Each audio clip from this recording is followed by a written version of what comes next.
X-ray vision, Ginger Baker, the man, myth, and legend. Written by Geoffrey Giuliano. Narrated by Geoffrey Giuliano.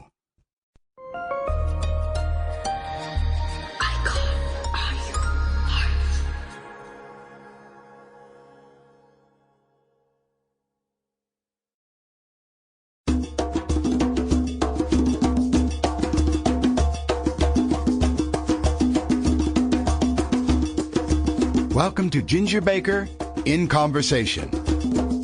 Peter Edward Ginger Baker was born August 19, 1939. He is, of course, an English drummer, best known as the founder of the rock band Cream. His work in the 1960s earned him praise as rock's first superstar drummer, although his individual style melded a jazz background with his interest in African rhythms. Baker is credited as a pioneer of drumming in genres like jazz fusion, heavy metal, and world music. Now, Baker began playing drums at age 15 around 1954, and later took lessons from Phil Seaman. In the 1960s, he joined Blues Incorporated, where he met bassist Jack Bruce. The two clashed often, but would be rhythm section partners again in the Graham Bond Organization and Cream, the latter of which Baker co-founded with Eric Clapton in 1966. Cream achieved worldwide success, but only lasted until 1968, in part due to Baker's and Bruce's volatile relationship.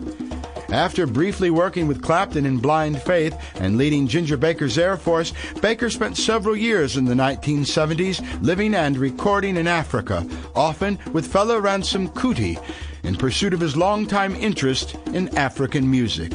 Among Baker's other collaborations are his work with Gary Moore, Masters of Reality, Public Image Limited, Atomic Rooster, Bill Laswell, jazz bassist Charlie Hayden, and another personality-led effort, Ginger Baker's Energy.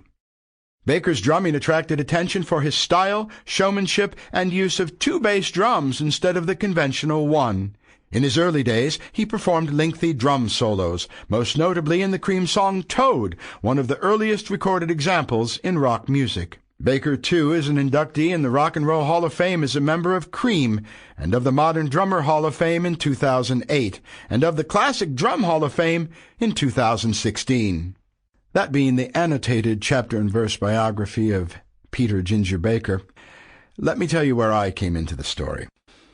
I received a phone call many years ago out of the blue, with a voice on the other end of the line saying, "It's Ginger," to which I replied, "Ginger who?"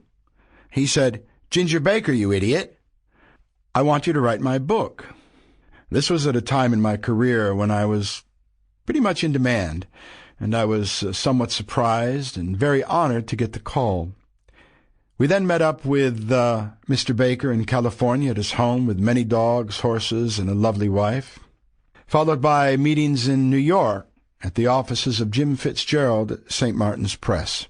Eventually, a lucrative international book deal was hammered out, and Ginger and I began to work on the book. It was, without doubt, one of the most extraordinary experiences of my life, and not particularly in a good way.